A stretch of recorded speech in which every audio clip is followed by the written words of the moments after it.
Continuamos con la planificación. Seguimos con el punto 4.1.3, comunicar sobre la prueba de rendimiento.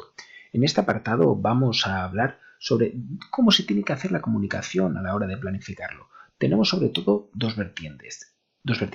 Tenemos la vertiente de negocio, que es una parte más enfocada al usuario, y tenemos la vertiente de la tecnología, que está más enfocada a los procesos a nivel de herramientas.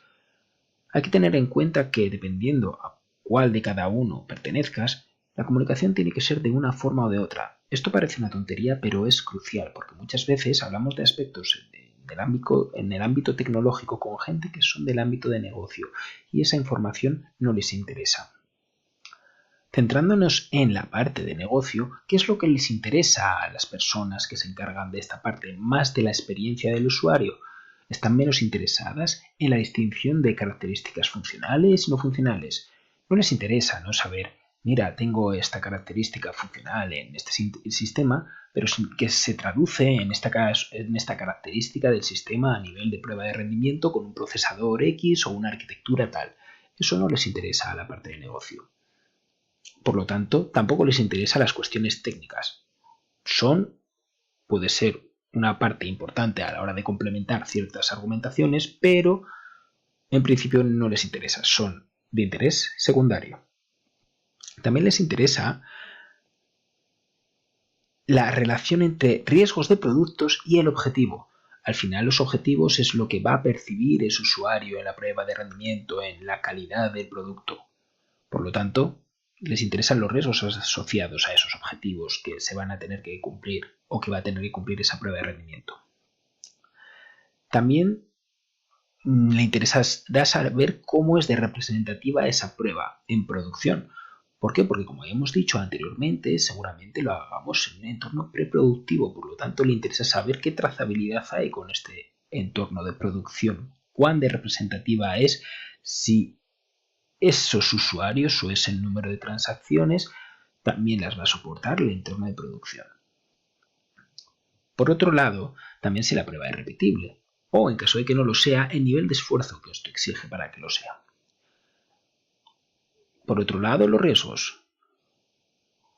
Y lo importante de los riesgos ya los hemos comentado anteriormente, pero aquí de que todos los riesgos que veamos tienen que ser comunicados, al menos, como se dice en la siguiente frase, a alto nivel, pero tienen que ser comunicados los riesgos, sobre todo si están asociados con lo que hemos dicho también antes, con los objetivos del producto. Aquí, como veis, a nivel de infra, arquitectura, limitaciones generales, todos estos riesgos los tienen que saber para que ellos tengan también margen a realizar acciones o para gestionar expectativas de las pruebas de rendimiento. Y finalmente, es importante comunicar a alto nivel costes, importante la palabra, calendario, hitos, recursos. A nivel de los implicados centrados en la tecnología, ¿qué van a tener en cuenta? Pues el enfoque. El enfoque es diferente. Se va a centrar, por ejemplo, en generar perfiles de carga. Todos los implicados a nivel tecnológico, no solo los que van a realizar las pruebas de rendimiento, sino también los que tienen algún tipo de implicación como gente de arquitectura, de IT, de sistemas o quien sea. Todos tienen que saber cuál va a ser este perfil de carga que se va a saturar y cuáles van a ser las distintas particularidades de la prueba de rendimiento. Al igual que ese implicado tecnológico se encargará también un poquito de hablar con cada uno del resto de implicados tecnológicos y que sepa cuál es la función de cada uno de ellos. En ese sentido, por eso están las siguientes frases. Los pasos detallados de la configuración y ejecución de prueba para detectar riesgos arquitectónicos, comunicar los pasos necesarios para que las pruebas también sean repetibles. Si los entornos van a ser compartidos, se debe comunicar el calendario para asegurar que los entornos estarán estables. E igualmente, si no, el calendario siempre hay que compartirlo con los implicados para que sepan cuál es la situación de nuestras pruebas de rendimiento. También si se van a hacer pruebas en pro, ¿qué acciones para mitigar el impacto? Ya de por sí vamos a interpretar o vamos a decir que nunca se tienen que hacer pruebas en entorno preproductivo, pero en caso de que se hicieran, importante determinar cuál es el impacto. Importante también decir a la parte de negocio cuál es el riesgo de hacer estas pruebas en pro. Y por último, en la línea que hemos dicho, los implicados tienen que saber exactamente cuáles son sus pruebas. Importante cuáles son las responsabilidades de cada uno de ellos e importante qué es lo que les interesa y que por lo tanto vamos a tener que modificar el discurso dependiendo de con quién vayamos a hablar. Cuidado porque esto es un punto también importante en el ISTQB. Saltamos más actividades a nivel de la prueba de rendimiento. Saltamos al punto 4.2, análisis, diseño e implementación. ¿Qué es lo primero que nos encontramos? Protocolos de comunicación habituales que se utilizan en las pruebas de rendimiento, en los sistemas. En general, en los distintos sistemas arquitectónicos que se nos pueden presentar a la hora de ejecutar las pruebas de rendimiento.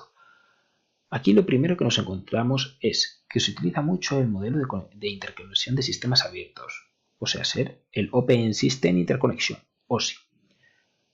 ¿Qué es lo que tenemos que tener en cuenta?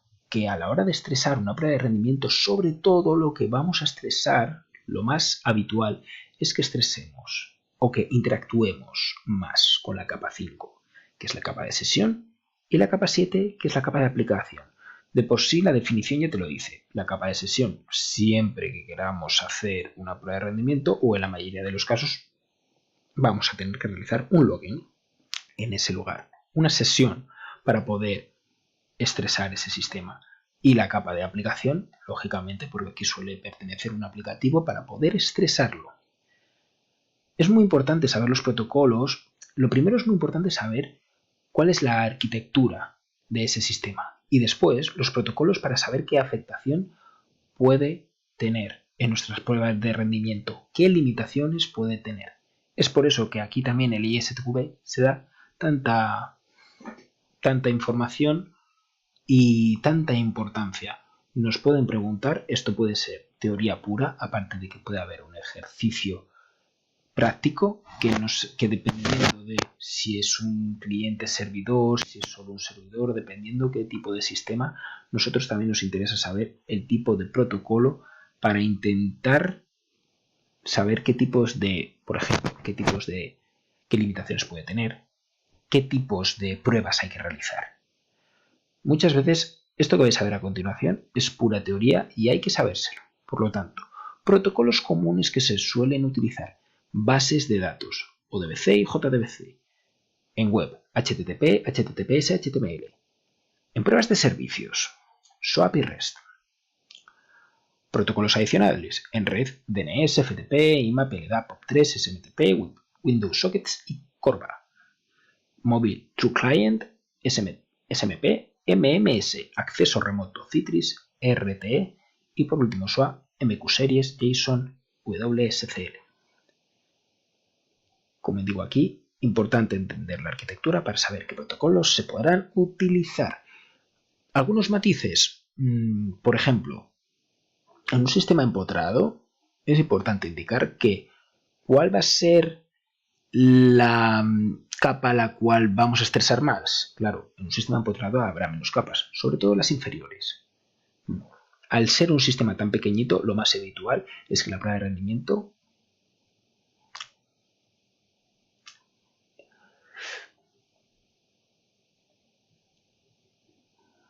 sature esta parte, las primeras capas. Otro ejemplo que he dado ha sido el de cliente-servidor. Es para que se vea bien el ejemplo que queremos interpretar, que se vea bien cuál es la necesidad de esto. De que dentro de un cliente-servidor puede haber una parte, por ejemplo, un frontal que sea web, HTTP, HTTPS o HTML, y sin embargo por detrás puedes tener una base de datos ODBC o JDBC. Importante determinar cuál es la arquitectura para saber cuáles son los protocolos que se utilizan y las limitaciones, como he dicho anteriormente. Continuamos. Hay otro elemento importante que son las transacciones.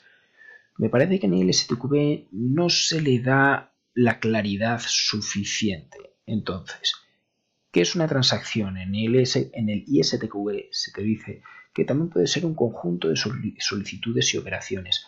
A mí me gusta reducirlo un poquito más para que no cause tanto problema. Lo suelo reducir a que una transacción al final es una petición. Otra cosa es que después esa petición tenga distintas redirecciones, pero una transacción no deja de ser más que una petición. Tener en cuenta que en el ISTQB también se puede decir varias cosas. Se puede decir también, pueden dar como ejemplos que es una transacción de un banco, ¿vale? Os pueden dar varios ejemplos de qué hace cada una de ellas y cuál de ellas es una transacción. Al final, si os encontráis en esta disyuntiva, lo mejor es que aquella la cual realice una petición y te proporcione una respuesta. Si no tiene como mínimo estas dos, que al fin y al cabo también no deja de ser una petición, envías la petición y esta petición te va a devolver una respuesta. Si esto no lo cumple, olvidaros de que sea una transacción. A nivel de transacciones, ¿qué hay que tener en cuenta? Una transacción tiene un tiempo de respuesta, como bien estoy diciendo. Se envía esa transacción y te tiene que dar esta respuesta en un tiempo establecido. Hay que tener en cuenta que las transacciones son simuladas. Entonces, estas transacciones se les suele incluir un tiempo de reflexión. ¿Qué significa? Que si, por ejemplo, nosotros estamos en una página web y vamos pulsando los botones, estos botones envían peticiones por detrás. Vale.